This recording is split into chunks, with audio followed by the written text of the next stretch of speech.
जय श्री श्याम भक्तजनों, आज हम आपको इस वीडियो में वैशाख मास के 12वें अध्याय का वर्णन करने जा रहे हैं।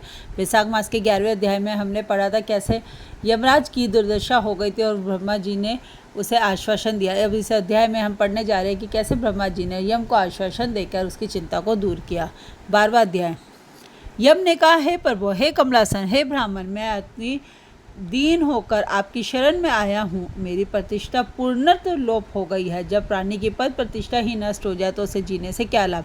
जो अपने स्वामी के द्वारा नियुक्त कार्य को नहीं कर पाता उसे घुन की योनि प्राप्त होती है। जो बिना काम के खाता रहता है स्त्रीय योनि में रहकर उसे 300 वर्ष तक नरक भोगना पड़ता है। जो निष्प्रेय होकर अपने स्वामी का कार्य पूरा नहीं कर पाता वह कौआ की योनि पाता है। जो अपने कार्य में तत्पर रहकर भी स्वामी के कार्य को बिगाड़ देता है वह चूहा की योनि को पाकर 300 वर्ष तक नरक भोगता है। जो समर्थ होने पर भी कार्य नहीं करता है उसे बिल्ली की योनि प्राप्त होती है। हे प्रभु, मैं आपकी ही आज्ञा के अनुसार प्रजा के धर्म का साधन बनता हूँ और उनके कर्मों के अनुसार पाप और पुण्य की व्याख्या करता हूँ। धर्म और शास्त्र को जानने वाले ऋषि एवं मुनि जनों द्वारा बताए मार्ग का अनुकरण करता हुआ सबको फल देता हूँ। हे स्वामी, अब मैं आपके द्वारा नियुक्त पद पर कार्य करने में पूरी तरह समर्थ हो रहा हूँ। राजा कीर्तिमान ने पृथ्वी से आपके द्वारा स्थापित नियमों को खाड़ फेंका है। इस राजा के भय से पृथ्वी पर बसने वाली सभी प्राणी वैशाख मास के पवित्र धर्म कार्यों का विधि पूर्वक पालन कर रहे हैं।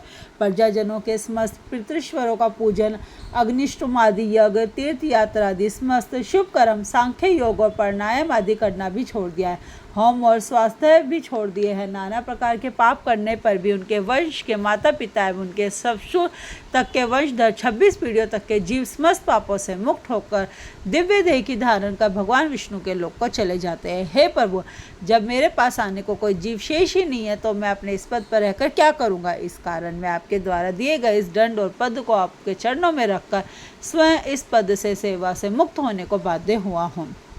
हे देव, जो गति प्राणी को अनेक तीर्थों में स्नान करने, दान व्रत धर्म करने, उत्तम धर्म आचरण करने, प्रभास में पतन होने, युद्ध क्षेत्र में वीर गति पाने, काशी में देह त्यागने तथा उत्तम यज्ञ आदि करने से फल प्राप्त होती है, वही मेष की संक्रांति में प्रातःकाल स्नान करके भगवान की पूजा, कथा श्रवण और वैशाख मास में वर्ण श्रवण कर विधि पूर्वक व्रत आदि करने से प्राप्त हो जाती है। वैशाख मास का सेवन करने वाला समस्त पापों से मुक्त होकर दिव्य देह धारण कर भगवान विष्णु के लोक को प्राप्त करता है। राजा कीर्तिमान की आज्ञा के अनुसार उसकी समस्त प्रजा पापों से मुक्त होकर भगवान विष्णु के दिव्य लोक को प्राप्त कर रही है। अंत ये राजा मेरा सबसे बड़ा शत्रु है, साथ ही आपका भी शत्रु है। हे जगतपते, इस राजा का तो निर्णय करना ही उचित है। यदि इस राजा का कोई उचित प्रबंध नहीं किया गया तो यह भगवान विष्णु के चरणों के सहारे समस्त पृथ्वी के जीवों को अपने साथ विष्णु लोक को ले जाएगा। हे ब्राह्मण, हे देव, हे राजा कीर्तिमान ने तो मेरे पद को समस्त मर्यादा को ही नष्ट कर दिया है। हे देव, शर्त मार्जन की बात तो कभी पुराणों तक में नहीं सुनी है। किसी क्षत्रिय राजा ने इस प्रकार का कभी व्यवहार भी नहीं किया। इस राजा कीर्तिमान को छोड़कर ऐसा कोई राजा पृथ्वी पर नहीं हुआ जो भगवान विष्णु के चरणों में इतना तत्पर रहा हो। इसने शर्त मार्जन की घोषणा करके वास्तव में सभी प्राणियों को पुण्यशील बना दिया है। फलत पृथ्वी के जीवों का यमलोक में जाने का मार्ग ही रुक गया है।